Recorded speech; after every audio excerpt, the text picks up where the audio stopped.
We know that healing comes from the inside out, and our quantum realm is what we're exploring. Hello, and thank you for joining us during this collaborative human design journey. We will be bringing you this video podcast on multiple platforms, including Substack and YouTube.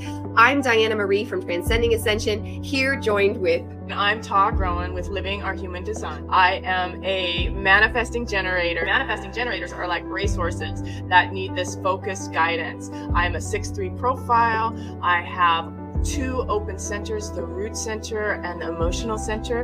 And I'm a projector with an open throat center who's also a martyr investigator.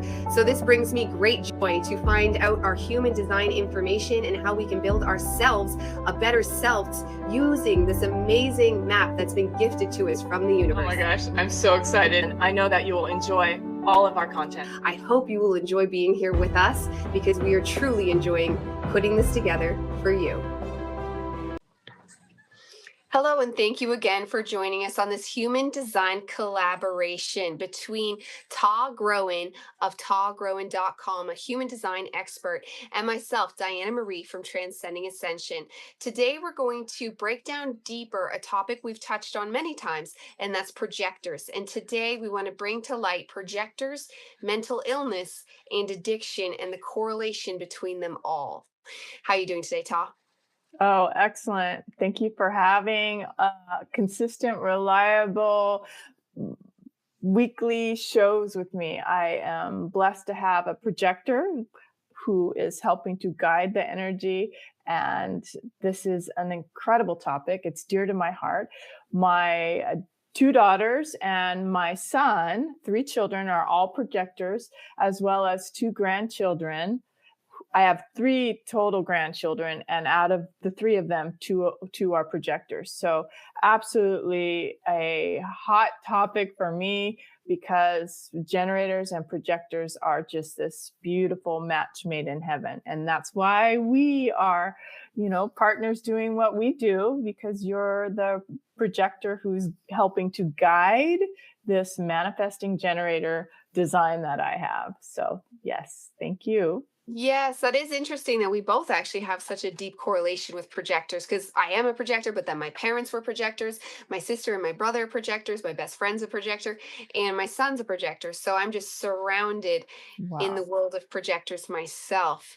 And I don't want to put things on a scale, but you can see the difference between, I get the knowledge of knowing what it means to be a projector, and that helped me so much. Just being spiritual was helping, but knowing I was a projector helped so much.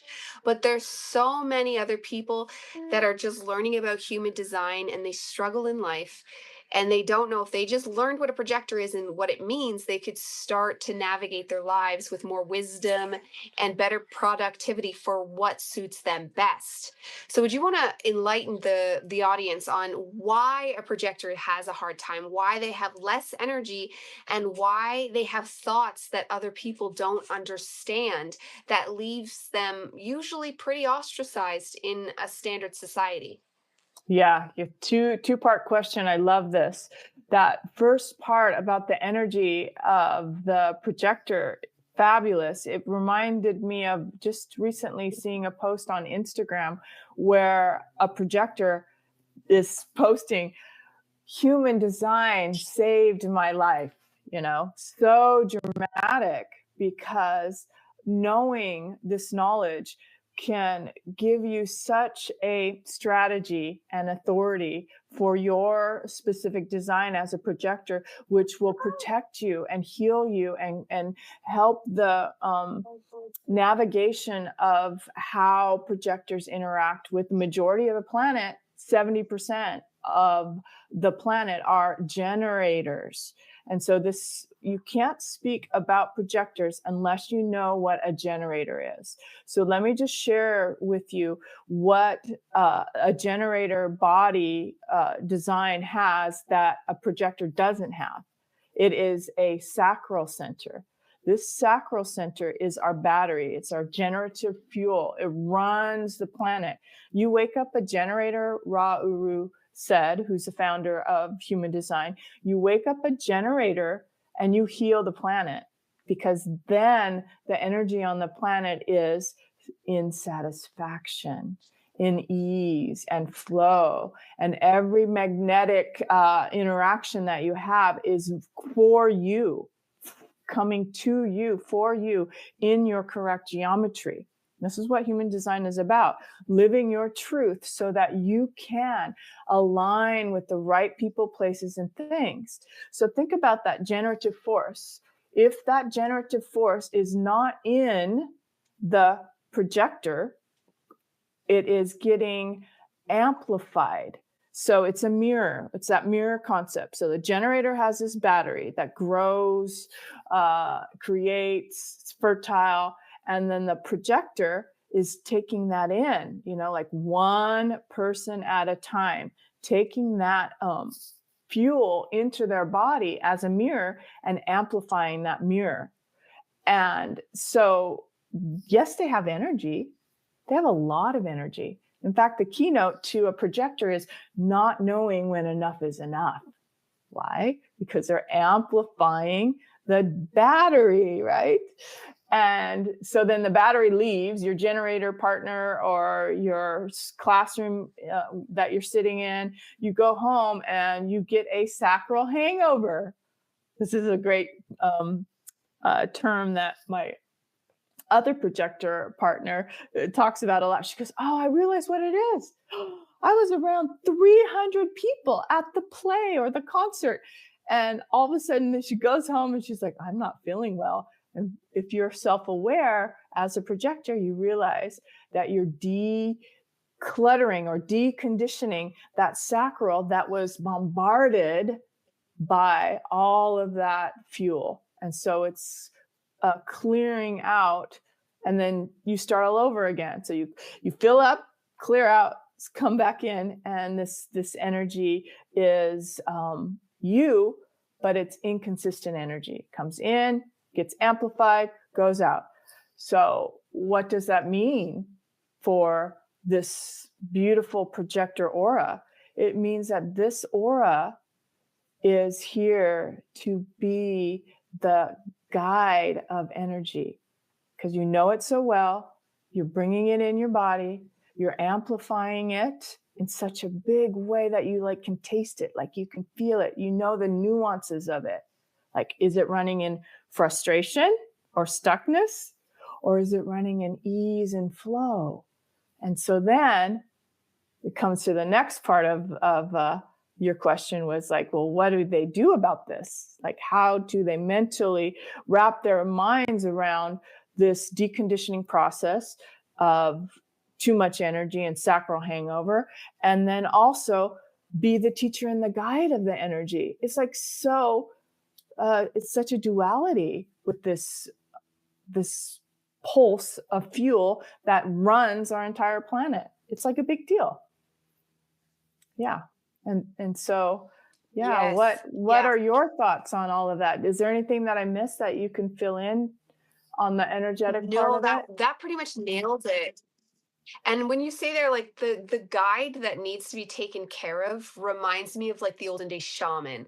It was this crazy, kooky person that brought great wisdom, brought great help, brought great healing to tribes and everything, but they also needed to be taken care of. Food was provided to them, and they were taken care of as their human needs were taken care of, so that they could go be and do their thing with the healing and the bringing the wisdom. But then we're not necessarily fully expected to do what the rest of the humans were, because they did something completely different. They were in a totally different element. And then in regards to the hangover, I feel you completely. When I go out into public places, especially an amusement park is the biggest hit, but you'll be there and there'll be a point where you get, or for me and my spleen, but I'll get a hit going, leave now or be hurt. And sometimes responsibilities are responsibilities. You're well, I can't leave now. And then you can feel the break, and now from that point on, You're going lower and lower and lower. And the longer you stay, eventually it'll turn to actual physical illness in that moment. But Mhm. regardless, you do have a hangover. When you get home and you can finally relax, ouch. It's like, wow. And then the Mhm. longer I don't know if it's for every projector, but the longer I stay past that point of breaking, the more it's going to take me to recover, the longer it's going to take me to recover, like the more work that's going to need to be done for that recovery. But thankfully, Mhm. knowing I'm a projector allows me to do that recovery versus prior, it'd be like, what's wrong with you? Everybody else is Mhm. fine. You should be fine too. Where knowing the difference of why someone is the way, it makes a world, Yeah. a whole new world of living in. Yeah, absolutely. It's that compassion that comes from me personally as a mother to the projector children, knowing that they cannot run the super slave, the whole thing, the whole keynote of what was really honed in with Ra, what when he talked about projectors, is that they end up being a super slave. So then it goes flip, where you do not take care of yourself and you try to keep up with all the generators, and how much disease can come into the body by just that. So coming to the compassion that I have watching my projector children and realizing they need to really slow down, take it easy, rest when they need to rest. And it's hard as a manifesting generator mom. I'm like, oh, really? You're resting a long time. Are you sure? Why don't you come on out? Instead of this allowing. So there's this deconditioning that needs to come about when we are working with our projectors as a mother. Just it may feel uncomfortable in your body because this is my strong fuel who's busy all the time, on to the next thing, and to sit back and know that there's order in the chaos, and that this projector is doing what you just described, which is healing themselves so that they can ultimately do their shaman work, do their sacred divine calling, which is to amplify and guide the energy on the planet in a more satisfying way. And so we can explore some of the not self behavior of what happens with projectors. So let's do that. Let's ask, so what was the most detrimental behaviors that were a part of your lifestyle before you came to know human design? That would be really helpful for people to see what it looks like before knowing the knowledge, right? Yes.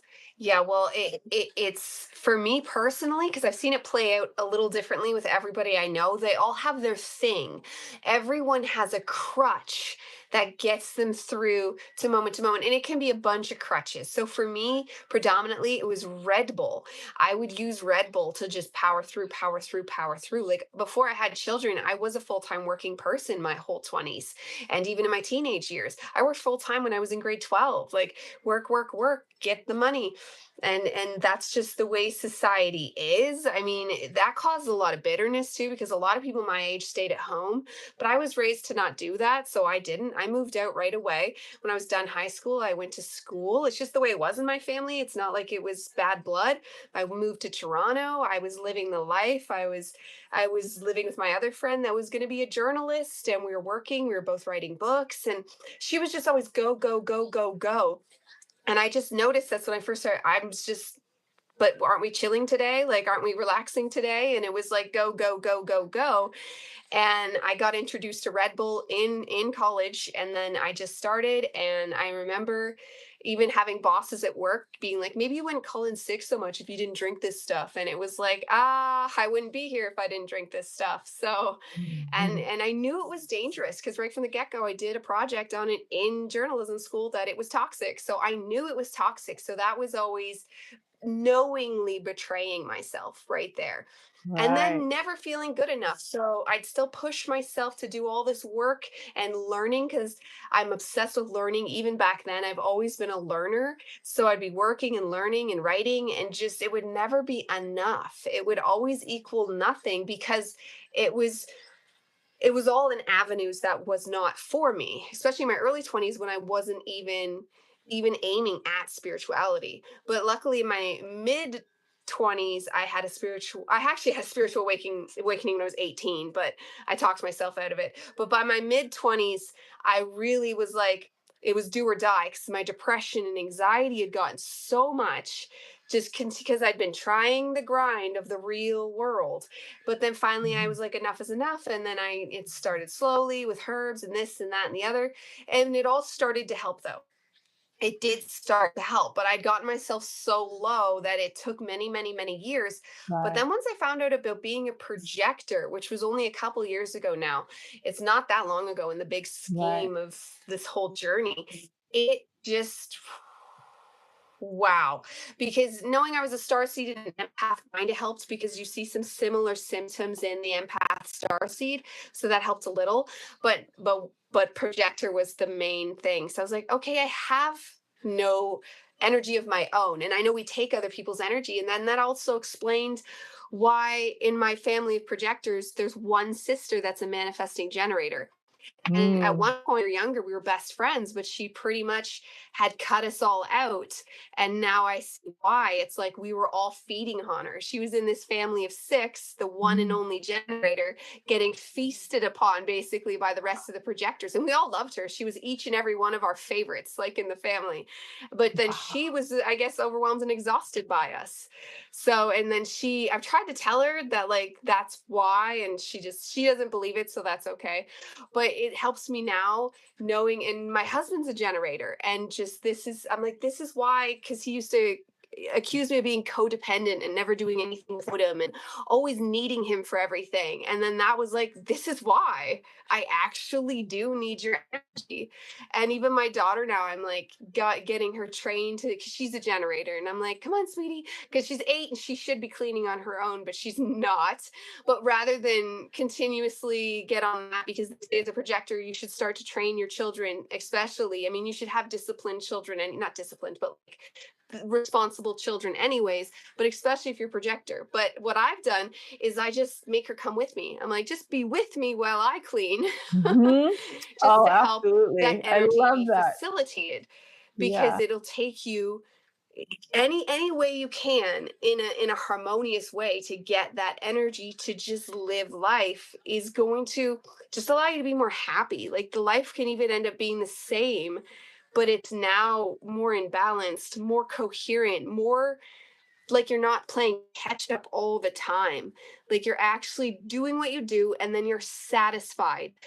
There's certain things like projectors have the ability to, when they choose to do something, they can bang it out way faster and it's just done.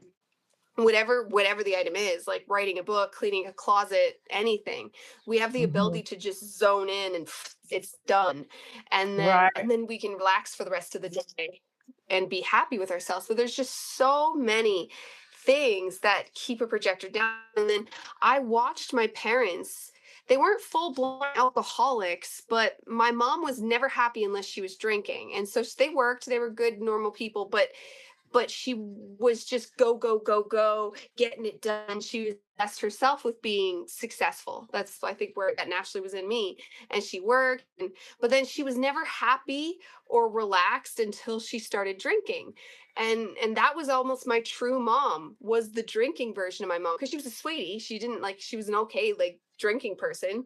It just made her happy and she was actually alive. But and then what kind of life was that? She's gone at 59. So that's not the way to be happy when you're drinking. And it was no different with me and Red Bull. I I used to be like, here I am. Like when I drink a Red Bull, like have this feeling, this is me, and it would like take away the depression. It would give me anxiety, or no, well, actually, it would give me anxiety later, but it would give me endorphins of happiness. So like, and I've noticed there's so many. My sister is addicted to like reality TV, and she used to like over snack, and like there's just all these things that people do with a crutch that, like, if they didn't have, I don't even know a projector with a crutch. Like, I don't even know a projector without a crutch. And if So they need them, they have them. this is really helpful for our projectors out there who have found themselves in that downward spiral of trying to keep up with all the generators. Basically, that's the habitual mental programming that is what we're trying to shift when we share this knowledge with people. And it literally can save lives. It's just so powerful knowing that you don't have to be that super slave and that you're divinely guided to guide us. But how do you do that? You have to take care of this vehicle, because projectors are vulnerable. They are incredibly vulnerable. And they are here for guiding one person at a time. Their aura is very penetrating. It goes into the other as such a focus that anytime I'm around my projectors, I am seen. Like, there's no other way to, I am loved. I am like, it's right into my G center. It's this focus and penetrating aura that is meant to be that way, so that you can pull us in, mirror, amplify the energy. Because that's, again, I want to just articulate the way the pieces of the puzzle come together. If you're not around the right generator, you're going to be conditioned to be frustrated and stuck and anxious and all of that stuff that you just talked about, because you're pulling in the sacral energy from generators who are not responding correctly and are absolutely in the not self. So your key to living your truth is to, this is where we're coming to strategy and authority, right? The key for a projector to stay in that alignment of connection to their highest pure self is to wait for the right invitation, because that right invitation will bring to you the right sacral energy that you're amplifying. So do you want to have a hangover? Okay, because this can go two ways. You could have a hangover from a really stuck, frustrated generator, and that's really uncomfortable, like from the beginning to the end. Or you could have a moment with a very soothing, satisfying generator and get your fill of it, like a good meal. Get your feel of it and go, oh, that was wonderful. Now I need to go take a nap. You know what I mean? It's a whole different experience. Whether you have a stuck, frustrated generator coming into you, or you have this beautiful, satisfying meal that's coming in. You're like, oh, that was so perfect.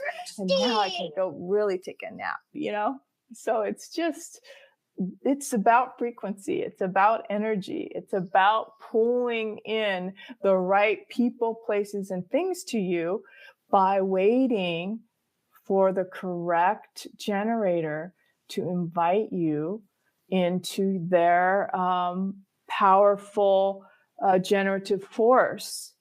And yeah, I'll end on that, and then let's talk about that. And then I have a whole nother thing I want to say about waiting for the invitation. But let's just talk about that perfect generator that comes into your body. Like, what does that feel like versus the stuck, frustrated one? Because that's what we're talking about. That's why projectors are so vulnerable and end up anxious, sick. And it's not them. It's just the generators that they have around them that are creating this chaos inside of them. And then they're anxious and worried and sick, Yes. right? Part of that. I mean, it's layered. Yeah, it's so layered, but yeah. No, it's true. And I feel like that's why I was sick the whole time I was working, pretty much years and years and years. It would be something after another.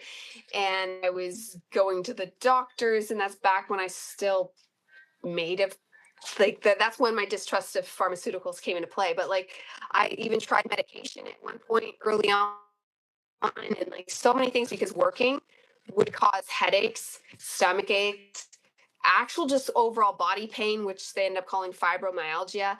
Like all of these things were getting just caused from working, because I actually don't even know that many generators in my personal life, except my husband was one of them, and then a few friends might have been them. It's hard to tell now. I'd have to know their numbers to do their charts. So I would call it mainly from work that I would be around generators, which would make sense, because it was almost like I was viscerally sick from work, and I was always switching jobs because I just couldn't. I would blame the job and be like, "Oh, it's something wrong here." Like I'd switch and I'd switch, and I was usually really good at working, so I had no problem ever getting a new job. I found over and over again that it didn't matter where I was or even what I was doing, like that there was something happening. And then going out to public events will make me sick, even to this day, to a point. Knowing all I know, I have to be careful. So that's interesting, because, but I know what you're saying about the good generator too, and that one sister that doesn't want any. I mean, she's still my sister. We still talk and stuff, but it's not the same. We used to be like best friends, and she gives me good energy. She has that good generator energy. My husband's, I can tell him, I can feel him pull into the driveway, and I can tell if he's tired himself or if he's come home. Like it's not like he's not the kind that comes home in a bad mood, but he doesn't come home till like 10:30 at night because of where he works, and his job is 12 hours. So he rolls in, and literally I can, watch your soul. Because I can feel his energy come home. But likewise, when he's happy, I have way more energy, and I generally am able to have way more capabilities when he's around. And then on top of it, he that gate 56 I need. So there's a lot. It's like I'm upgraded when he's around to a large degree. I'm stronger when he's around. I can handle more when he's around. So like, let's say I'm around a crowd, I will stay much, much, much stronger if he's there. If he's Right. there, he has this automatic ability to shield me to a large degree. It will eventually wear me down for a long, long time, but for the most part, he keeps me very well shielded, which is nice. Yeah, wonderful. This is really helpful, I think, for all the projectors out there to realize how vulnerable they are, and then not to belittle it. This is like a superpower. I love your analogy of the shaman energy or frequency, where you are meant to work one-on-one with people, not to actually be bombarded by all of those strong batteries out there, because they're really buzzing and they're all at different frequencies, and you want to make sure that the frequency matches you. And so how do you do that? You do it through waiting for and this waiting process can be about questions, because I always share that the way that I'm guided by my projectors is they have the ability to ask me the right question so that I can be feeling and seeing what energy is actually in my body, because you're mirroring it. We've talked about this in other shows of ours, this powerful capacity for me to see me better when I'm with you. Like, you don't even need to, in essence, really ask questions. I can just sit and ask myself questions and go, what do you think about this? And then you're, and then what do you think about this? And then all of a sudden I'm like, oh, I know what to do now. And I go off and do my thing. And you didn't really even do anything. You just let me see myself better, see myself bigger. And so I'm like, oh, wow, I didn't even know I was feeling that. I guess I am a little disheartened about that topic, or I love that topic. I feel my sacral much, much better, because the mirror of you and your open sacral amplifying me.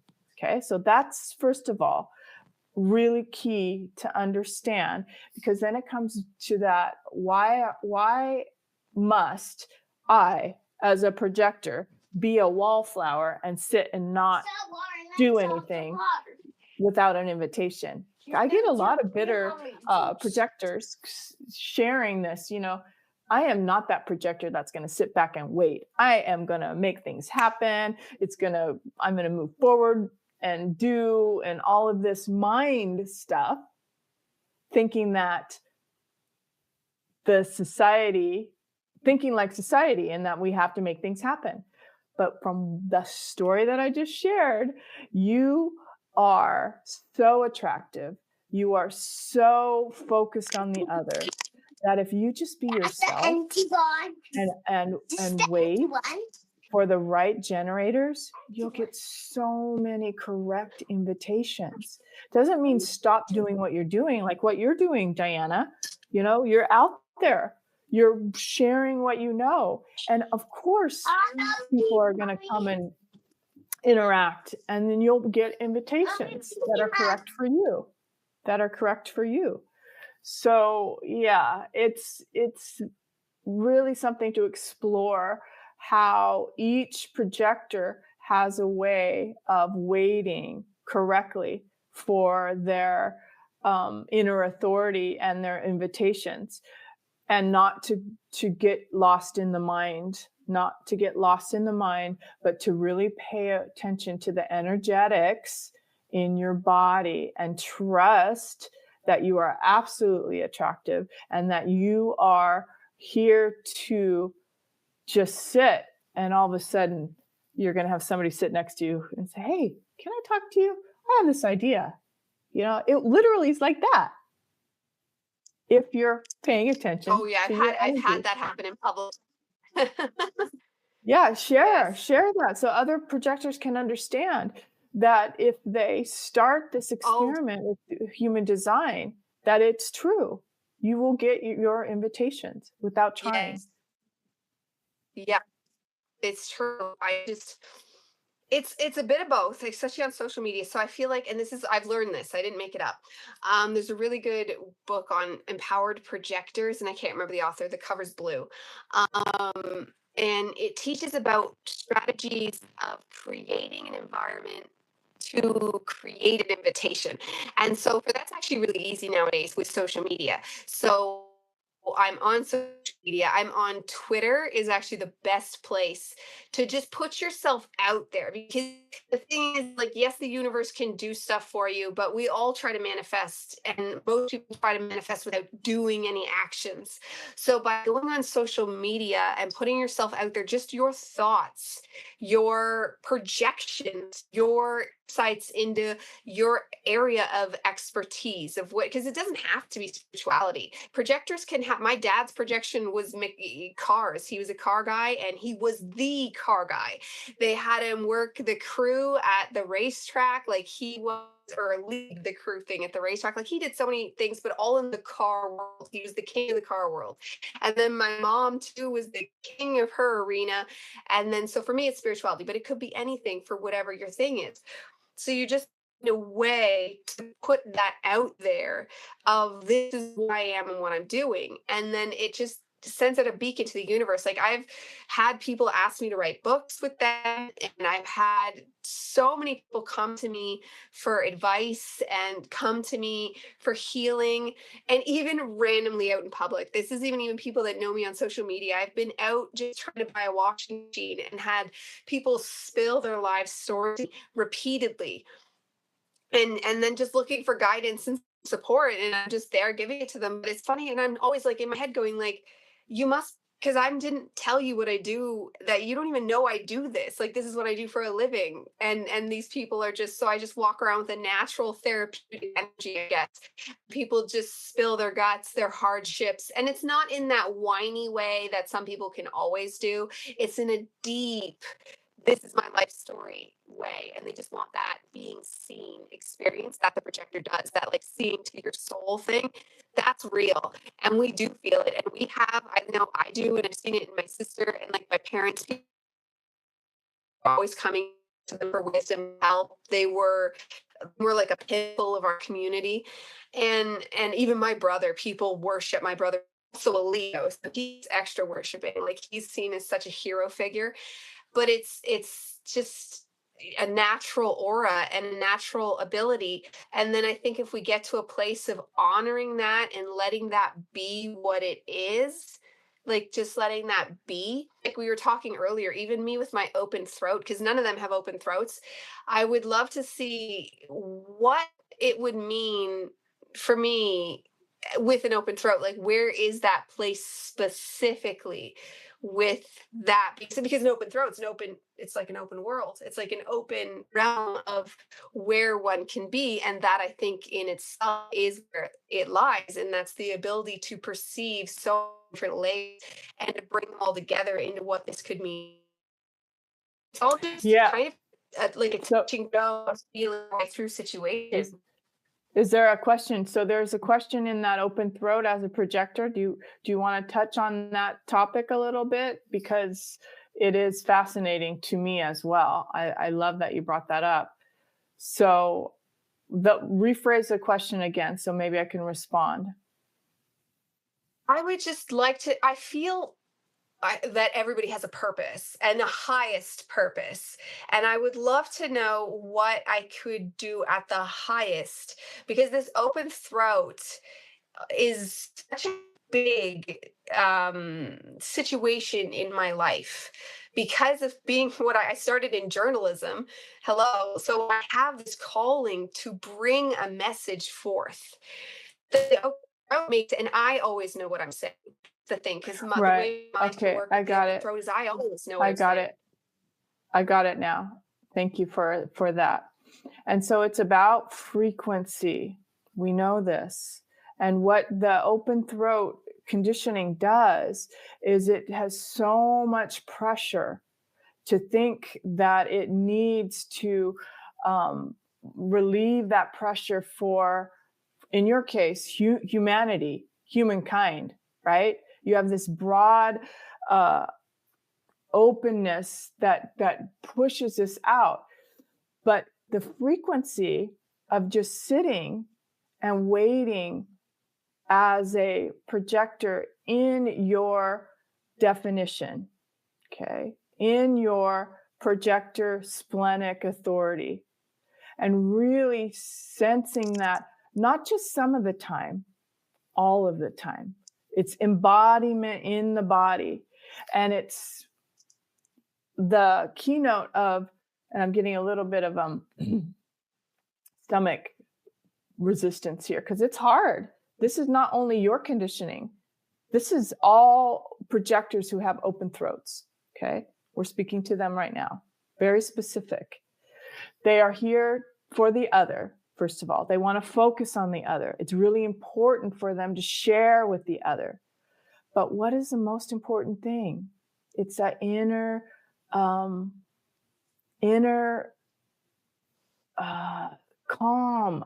self-love. Like, I don't need to say anything for anybody. I just need to be healthy in my body, in my strong splenic body. Is this going to serve my body at the moment to push all this? Because it takes a lot of energy too. It's where all of the metabolism is. This is where your health and wellness is. Your thymus gland is here. So if you're pushing and succumbing to the pressure of the not self, you're literally creating illness in your body as a open throat projector. It's illness in your body. And so then you go, oh, this voice I have is so precious. I have to really be selective. Is it coming from embodiment, or is it coming from what I think I should say because I want to tell everybody about how they can do that, and it all comes from the mind.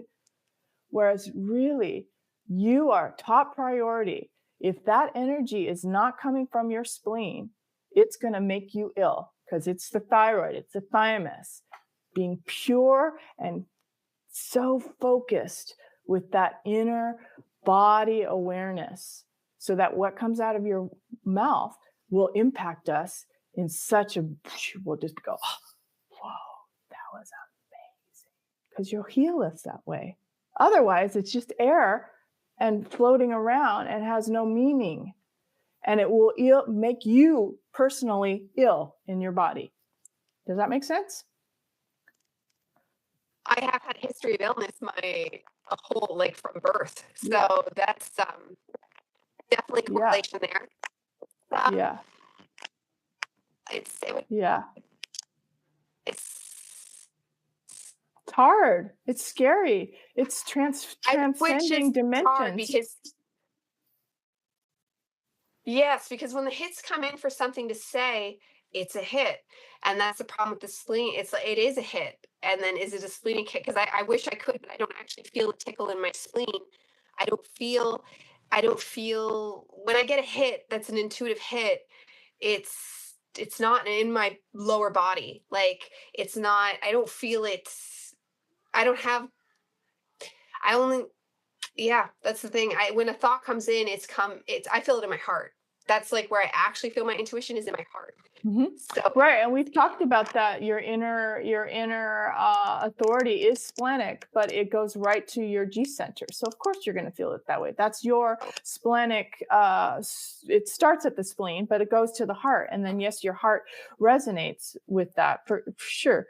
But I'm not. Let's just pause a second here. Do you know it's a 7-year experiment? It takes a long time. I am deconditioning. I've been in this since 2006. Do you know how hard it is for me to stop my mind from listening to my open root, my completely open root and open emotional center? It's a lifetime of work. All I'm saying is that if you are a projector with an open throat and you have your inner authority, it's energetic and it comes from down below. And that to pause, the only way we can do this is to slow down, to really take your time with what you want to say, to even go, hold on. That's it. You know what I mean? Give yourself those pauses so that you can control and command the pressure that is overtaking you in your throat. That's all. Take a moment and go, okay. And look at me, look at the body language. See what their face is doing. If they've got that blank look on their face, then it's like time to stop. Okay? Really pay attention. Your cues are outside of you. When you will see, and that's a good lesson for the open throat. Is I can read those cues. I can. Yeah. Do that. I've gotten good at reading those cues. That's the thing, because I agree. Yeah. I have, when I'm talking to other people, I was just thinking when I'm tweeting, because when I'm tweeting, I can see afterwards if there's like no engagement or whatever, but even then, that's algorithm stuff sometimes. Yeah. When I'm talking one-on-one to a person, because of the way I can read energy, and then learning this about myself, I can pair the two together easily. So that's actually easy to learn to slow down talking to someone and to change how I'm saying it, or just not bother altogether, because you can just see it's such a disconnect. They're not even close to understand what I'm trying to say. So I've just gotten in the habit of dropping it, and that saves me so much anguish right there. When it's one-on-one, I'm good. It's more when I'm looking at, because I speak to an audience. Usually I'm speaking to an audience because I do live shows and all that stuff, and I'm just going. So it's just me and my So do you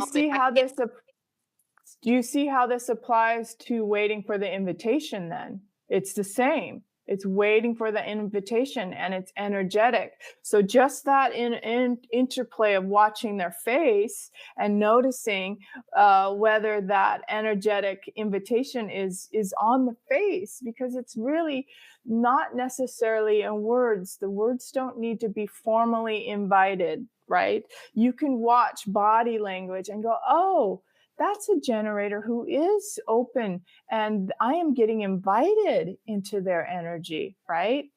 That's what we're talking about. So that those cues, energetic cues, are the invitation. And if you are subtly able to navigate that, then you are living your truth. You are living your waiting for the invitation. And I watch it so beautifully with my projector children. letting them be confident in who and who approaches them, right? Because they're always going to get this. So they wait. I have a perfect example of this. Let me just share really quickly. So Jaden, my 14-year-old, has been really moving through a growth spurt, and all he wants to do is like rest. I'm like, come on. He's like, no, I'm tired. I'm resting. I'm like, oh my God, he's been resting for weeks now, right? So I'm about to make him breakfast. I'm like, okay, do you want some eggs and some bagels? And so I'm about to make breakfast. And then I ask again, are you sure you want me to make? He's like, no, I'm going out to lunch because his generator friend just called. And so he got the invitation and he's ready now to go out. And he spent the day with his friend. I'm like, oh, relief. But imagine me as a manifesting mom going, go down the street and knock on his door. Go find somebody to play with. Go find somebody to interact with. It doesn't work that way for projectors. They have to wait for that person to call, or that person to knock on the door and say, hey, it's time. Come on out. Yeah. So there's a perfect example of trusting in that natural energetic flow. Yeah. Yeah. So, yeah, that was my story. Diana, you probably have tons of stories like that. Yeah. Oh, yeah. Oh, yeah. Yeah. In school, which they should teach kids because that would have made school a whole. I remember thinking I couldn't talk to anybody, and I thought like I was weirdly really shy, but then not shy. When I was with my friends and all that, I'd be fine. I'd be totally extroverted, but not. It was like this. I knew not to seek it. I automatically knew that to not put myself out there and to wait to be picked to play for the game or whatever it was. If I wasn't asked to come play, I would be by myself. Yeah. So interesting. Yep. And that's hard for an open throat being. And when that shifts where society conditions you to go, oh, you're not supposed to sit and wait. You're supposed to go make it happen. That's when we get a lot of not self projectors thinking that they need to, do something different than what they are. And that's sad. That's actually really sad. Because why is that sad? Because if a projector is uninvited, this is really important information. Because a projector is so penetrating and focused that if the projector comes into a generator aura uninvited, we feel like poked. We're like, oh, that just felt awful. Like, who is this person? I do not want them around me. That is like, and then you get rejected. You get rejected, and then you end up bitter and rejection, because ultimately you want success. This is the signature of a projector. And so you're gonna, if you keep going like not self projector into generators auras, you're gonna just get that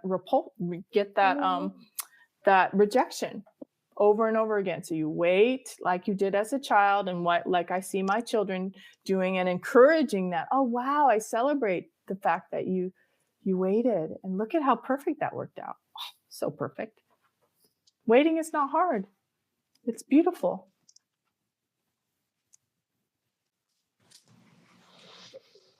Yeah. Yes. Yeah. It's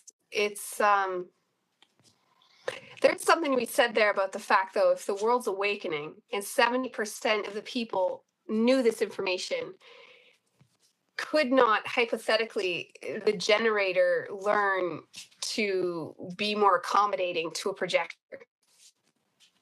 Yeah. Like, could they not learn? Like, even we have to all learn with manifestors. Like, manifestors can be, as my manifesting little son is bossing me around now. We all learn. You must have read my mind. Because generators can do the same thing with projectors and start to, okay, ouch, but that's how the projector is, and allow it, and just move that way, and tell the projector if they're pushing too hard, and this kind of thing. Okay, good. This is really, really good. Thank you so much for this throat impact. manifestors are really interesting because this example of what you're just talking about with that, like how could we accommodate, right? How could we help? It's not about that. We can't do it that way. We can't do it that way. I know you have that tribal, like, beautiful community thing going in your design because that's how you think, and that's wonderful. That's your outer authority. But what happens if we do that? Then we're not moving from our truth. We're not moving from our inner authority. And so I have a perfect example of this, and it's personal, but I'll leave the names anonymous, of course. But I recently had an interaction with a manifestor that was incredibly difficult. Like, I got blasted. Emotional manifestor. I got blasted. And so what happened was this period of natural waiting before we came together to make amends or whatever. And my sacral still wasn't responding, right? So there was this long period. And again, honoring that sacral hit, not coming from the mind, but just feeling the vitality in the body. So allowing generators to fully embrace their response mechanism. You don't just accommodate to accommodate. You don't just appease to appease, because then that negates the whole process of inner authority. So my 6-3 profile is bonds made and broken, right? Bonds and then broken. My sacral is not going back. I don't feel this vitality anymore. It's just flat. And so the relationship is severed. Interesting. And it doesn't come from the mind. It's coming from the freaking body. So you can't just accommodate from the mind. Myself. Yeah. Your spleen is so strong. We just know relationships. Yeah. Because we don't know how things orchestrate. And yes, the only way to wake up is through our individual inner authority and through the energy. You don't come from the mind going, oh, they're a projector. Maybe they need me, whatever, the mind has all these stories, and that's not what it's about. It's about the energy and trusting in spirit consciousness to guide us so that we are truly connected to that heaven on earth, because that comes from within. Yeah, it comes from within. Mm-hmm. Yeah. Wild. Yes. Yeah, absolutely. And to tie it in with what we're saying about mental illness and addiction, you can definitely easily see why it happens with projector, because that kind of response coming from the majority of the population and leaving that on the projector to too bad, so sad from a cosmic lens of this is just the way the cookie crumbles, deal with it. You can just see, especially from someone that doesn't know any better, how that would just leave, well, poor me, life's not fair, and let's drink or drugs away, because they absolutely do have a hand that takes more navigation. I'm happy I'm a projector. I would never want to be another type because of what I want, because luckily I'm spiritual and I'm obsessed with spirit and talking to spirit, connecting with spirit, and being a projector is perfect for that. But there's a lot of projectors that I even know that they don't care about spirituality. They don't even believe in spirituality. So it has helped them be wise in their own avenue, but I could see why they knew about all this, choose to not be a projector, because in the majority of people right now, because not enough people know about human design, I could probably easily guess that the majority of projectors, if given the choice, would choose not to be a projector, because in actual mainstream society, it's not fair. It's not fair. But I think for the world that we're heading into, the new world, I can see why this was cosmically put into place, so that the projector could be handed all, but then cannot go evil with it. not Right. misuse it. They are given this system of having to go slow and to integrate it into society in a fair way. So it's just part of creating of the new world. So in the new world, I think the projector is going to love being a projector. But I can see Right. why all those in the societal world are dealing with mental illness and addiction, because they're dealing with being a projector in all the wrong ways if they're regular Right. society And based. we could talk about that this knowledge is for the future, is for the children, is for the parents who are raising now projector children, and understanding and having compassion for that being who needs such care and nurturing. You need to foster them in such a way that they are protected, because they are not here to be super slaves. They are not here to work like the generators are. And if you are blessed to have a projector, please use this knowledge to have compassion and understanding for our future projectors. Yes, we have projectors now who are adults like you, who are deconditioning. How much pressure has society put on you to perform? You don't need to perform. Just being you and present is enough. You in your silence with me is more powerful than any generator. You know what I mean? You don't need to fill it all up with words. Just your presence is so precious to us, to me, you know? And so just knowing that and recognizing that and embodying that in yourselves is enough. And we are all 7-year process. And then there's another 7-year process. We're all moving through our openness and deconditioning from what this matrix has done to us, you know? So trust and know moving multidimensionally doesn't have anything to do with words. Nothing, just presence and frequency. That's interesting. Yeah. Yes. Yeah, quite. Love you so much. Quite the shift. Yes, you too. Yeah. You too. This is good. That's like saying, like, it's not, there's resistance, but it's not conscious. It's not chosen. It's a mystery. And like it's pre-programming. It's subconscious programming. It's been since birth, and even for my own mom, who was also a projector. So it goes back and it goes back, and it's in our DNA, because they wanted us to work, because they don't want us to just sit and be still, because the divine is inside. Yeah. Oh, I love you so much. This is such a great show. Such a great show. And if you stay here 56 minutes, I am so impressed with you. Projector topic can go on for hours. It's so fascinating to me. And I am RH negative. It's so interesting. I'm an RH negative, and I am curious. This is a question that I wanted to know. Maybe we'll end on this just to see if we get any hits. That RH negative, I have a sister by marriage. You know, my cousin married an RH negative, and she has a projector. Okay, hold on one second. Let me get this straight. The reason why I thought of this RH negative and projector link is because I'm RH negative. Yeah. Are you? Yeah. Oh, yeah. So wow. my parents and all my siblings. So you're onto something. Yeah, there's something with the RH negative and a projector connection, because I have a lot of them. And this other family member, her mother couldn't have a baby because she was RH negative.